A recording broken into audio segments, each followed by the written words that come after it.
In the tense decades of the Cold War, the world was divided by ideology, suspicion, and an escalating race for technological dominance. The United States and the Soviet Union watched each other constantly, searching for any sign of military advantage or hidden weakness. Satellites were still in their infancy, spies were often unreliable, and borders were heavily defended.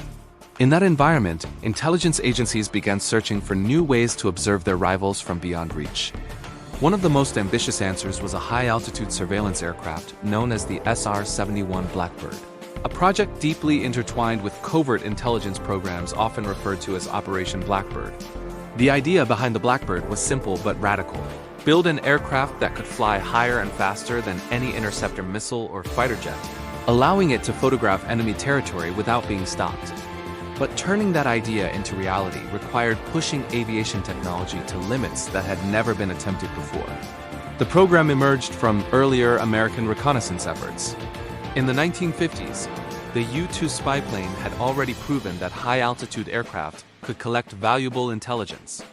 It flew over Soviet territory, taking detailed photographs of missile sites and airfields.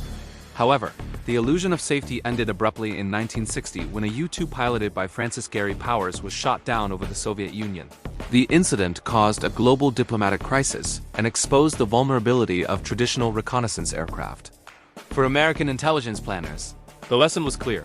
Future surveillance missions would need to operate at speeds and altitudes far beyond what existing defenses could handle. That challenge led to the development of the Blackbird. Designed by Lockheed's secretive Skunk Works division under engineer Clarence Kelly Johnson, the aircraft that emerged looked like something from science fiction. Long, sleek, and painted matte black, the Blackbird was built primarily from titanium to withstand the extreme heat generated by flying at more than 3 times the speed of sound. At its operational altitude, around 85,000 feet, the curvature of the Earth was visible from the cockpit. At those heights, the aircraft could survey vast areas of territory while remaining out of reach of most defensive systems. But the Blackbird's true defense was speed. At Mach 3, it was faster than almost any missile launched to intercept it. The aircraft carried advanced cameras and sensors, capable of photographing entire regions in remarkable detail. A single flight could gather intelligence on missile installations, airfields, radar systems, and troop movements. For the intelligence community, the Blackbird promised something extremely valuable, a way to observe adversaries without relying on human spies operating inside hostile territory. But even with its technological advantages, Blackbird missions were far from safe. Each reconnaissance flight required careful planning and secrecy. Missions often launched from remote airbases, sometimes under strict cover stories. Pilots wore specialized pressure suits similar to those used by astronauts, because at those altitudes, even a small cabin leak could be fatal. The aircraft's engines were unlike any used before. During takeoff, they behaved like conventional jet engines. But at high speeds, they transformed into hybrid systems that functioned more like ramjets. This allowed the Blackbird to maintain incredible velocity for extended periods. Yet these capabilities came with serious challenges.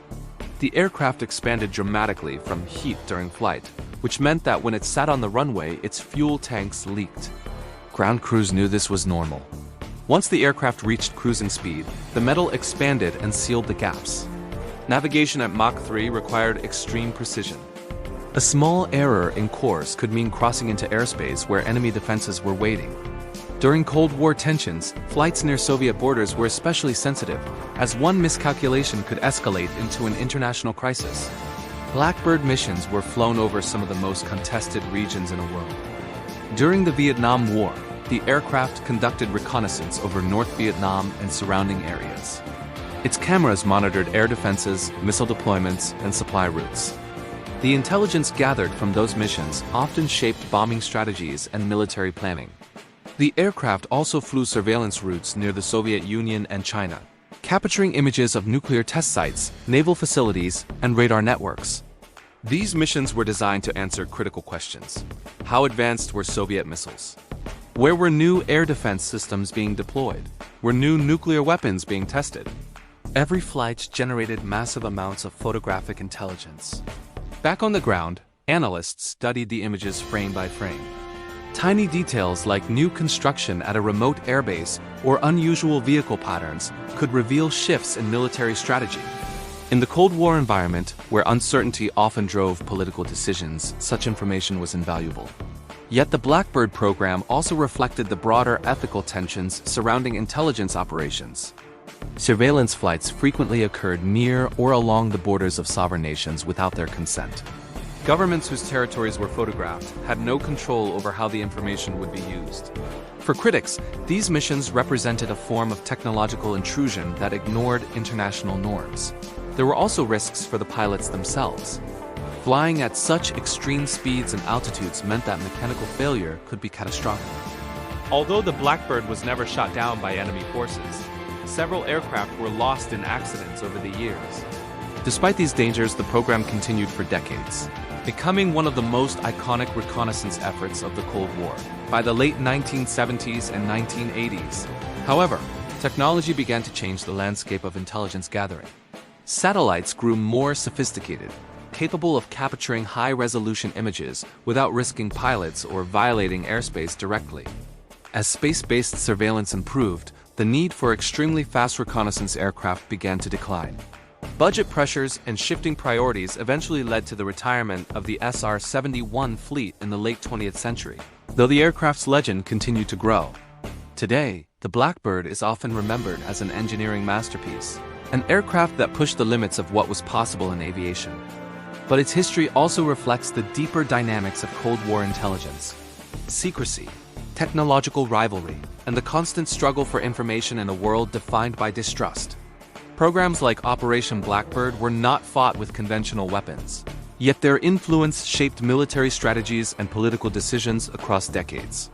Every photograph taken from those extreme altitudes fed into a larger system of surveillance that sought to map the capabilities and intentions of rival powers. In that sense, the Blackbird was not just a machine. It was a symbol of an era when the sky itself became a battlefield of information. The aircraft's shadowy missions remind us that intelligence operations rarely appear in headlines while they are happening. Their effects are often felt quietly in the decisions leaders make, the wars that are avoided or escalated, and the balance of power that shifts in subtle ways.